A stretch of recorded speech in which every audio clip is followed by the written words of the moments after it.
অভিনন্দন জানাইছো।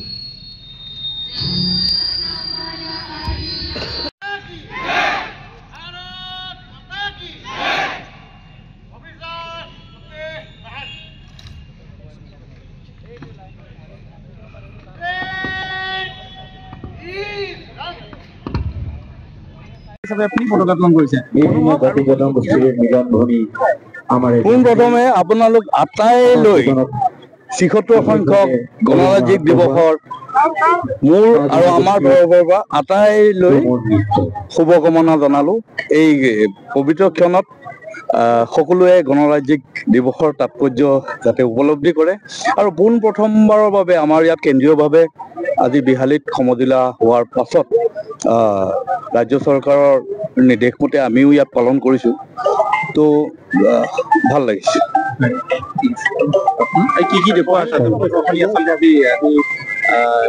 আমাৰ পেৰেডটো খুবেই মানে অলপ ডাঙৰ কৰিব খুজিছোঁ। আমাৰ কামাণ্ডো বেটেলিয়নৰ আমি ছাপোৰ্ট পাইছোঁ। ঠিক সেইদৰে ডিষ্ট্ৰিক্ট এক্সিকিউটিভ ফ'ৰ্চ, ফৰেষ্ট সকলোৱে পেৰেডত অংশগ্ৰহণ কৰিছে। তাৰোপৰিও NCC কেডেট আমাৰ তিনিটা দল আছিল।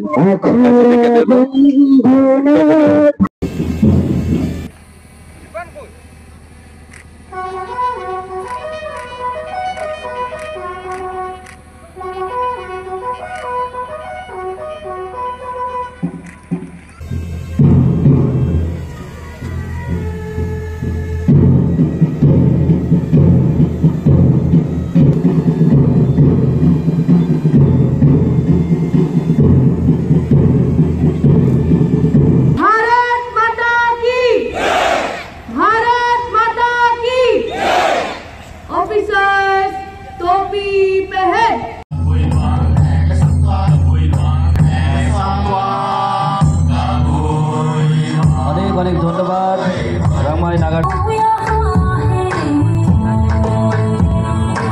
ধানের উপর ভিত্তি করে গণতান্ত্রিক মূল্যবৃদ্ধির কারণে লক্ষ লক্ষ তরুণ যে কোনো প্রতিকূল পরিবেশ থেকে এগিয়ে আসতে পারছে এবং একটি নতুন ভারত গড়ার লক্ষ্যে যোগ দিতে পারছেন।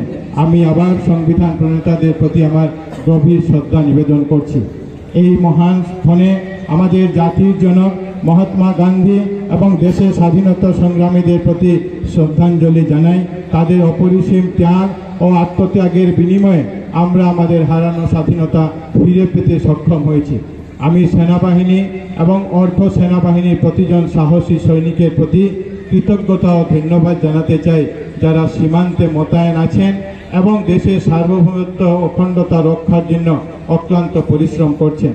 আসুন এই পবিত্র মুহূর্তে আমরা আবারও আমাদের স্বাধীনতা এবং সংবিধানের মহত্বের কাছে প্রণাম করি এবং 2047 সালে আমাদের দেশকে আরও একটি শক্তিশালী এবং উন্নত দেশ গড়ে তোলার ক্ষেত্রে ভারতবর্ষের মাননীয় প্রধানমন্ত্রী শ্রী নরেন্দ্র মোদীজির বিকশিত ভারতের স্বপ্ন বাস্তবায়িতে আমরা সমস্ত শক্তি নিবেদিত করার সংকল্পবদ্ধ হই। রাজ্যের দূরদর্শী মুখ্যমন্ত্রী মাননীয় ডক্টর হিমন্ত বিশ্ব শর্মা মহাশয়ের নেতৃত্বাধীন আমাদের সরকার আসামকে ভারতবর্ষের অন্যতম সফল রাজ্য হিসাবে প্রতিষ্ঠিত করার জন্য দৃঢ়ভাবে এগিয়ে নিয়ে চলেছেন। গত 3 বছরে আমরা অর্থনীতি, পরিকাঠামো উন্নয়ন, সামাজিক ন্যায় বিচার, শান্তি সম্প্রীতি, নারী ক্ষমতায়ন, যুব নেতৃত্ব উন্নয়ন এবং সুশাসনের ক্ষেত্রে পরামর্শ প্রদানের মাধ্যমে একটি সমৃদ্ধশালী এবং শক্তিশালী আসাম গড়ে তুলতে সক্ষম হয়েছি। আপনারা নিশ্চয় অনুভব করতে পেরেছেন যে আমরা আমাদের লক্ষ্যে উপনীত হতে সঠিক পথে অগ্রসর হয়েছি। আসামের কয়েক দশক ধরে চলা বিদ্রোহ এবং অস্থিরতার অবসান ঘটিয়ে রাজ্যের সমৃদ্ধি এবং উন্নয়নের পথ প্রশস্ত হয়েছে। মাননীয় প্রধানমন্ত্রী শ্রী নরেন্দ্র মোদীজি মহাশয়ের নির্দেশনা এবং মাননীয় মুখ্যমন্ত্রী ডক্টর হিমন্ত বিশ্ব শর্মা মহাশয়ের গতিশীল নেতৃত্বে আসাম রাজ্য উন্নয়ন এবং সমৃদ্ধির দিকে এগিয়ে চলেছে। আমরা সৌভাগ্যবান যে মাননীয় প্রধানমন্ত্রী নরেন্দ্র মোদী মহাশয় তার পুরো মেয়াদে দেশের পূর্ব নীতির ভিত্তিতে এই অঞ্চলকে উন্নয়নের অগ্রাধিকার দিয়েছেন। দেশের সমৃদ্ধির যাত্রা আসামের অপার সম্ভাবনা এবং গুরুত্বকে স্বীকৃতি দিয়েছেন। আসাম সরকারের গৃহীত বিভিন্ন উদ্যোগ এবং পদক্ষেপগুলি এই অঞ্চলের অগ্রগতি ও সমৃদ্ধির প্রতি তার প্রতিশ্রুতি প্রতিফলিত করে। 2047 সালে ভারতে স্বাধীনতা শতবর্ষ পর্যন্ত 2 দশকেরও বেশি সময় ধরে চলে এই সময়কালকে অমৃতকাল হিসাবে বর্ণনা করা হয়েছে। আর 2047 সালের মধ্যে আমরা একটি উন্নত ভারত প্রতিষ্ঠার জন্য এই অমৃত যুগে আমাদের ভবিষ্যৎ প্রজন্মকে প্রস্তুত করার এবং নেতৃত্ব দেওয়ার অঙ্গীকার নিয়ে ভারতবর্ষের মাননীয় প্রধানমন্ত্রী নরেন্দ্র মোদীজি এর দ্বারা অনুপ্রাণিত হয়ে আমরা রাজ্যের প্রতি উচ্চ দৃষ্টিভঙ্গি গ্রহণ করেছি।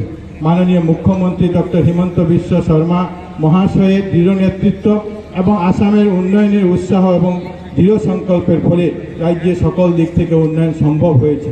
প্রধানমন্ত্রী গরিব কল্যাণ অন্ন যোজনার অধীনে ডিসেম্বরে মোট 1,27,213 মেট্রিক টন চাল বরাদ্দ করা হয়েছে, যার মাধ্যমে 66,99,967 জন রেশন কার্ডধারী মাধ্যমে 2,28,94,033 জন উপকৃত হয়েছেন। আসাম সরকার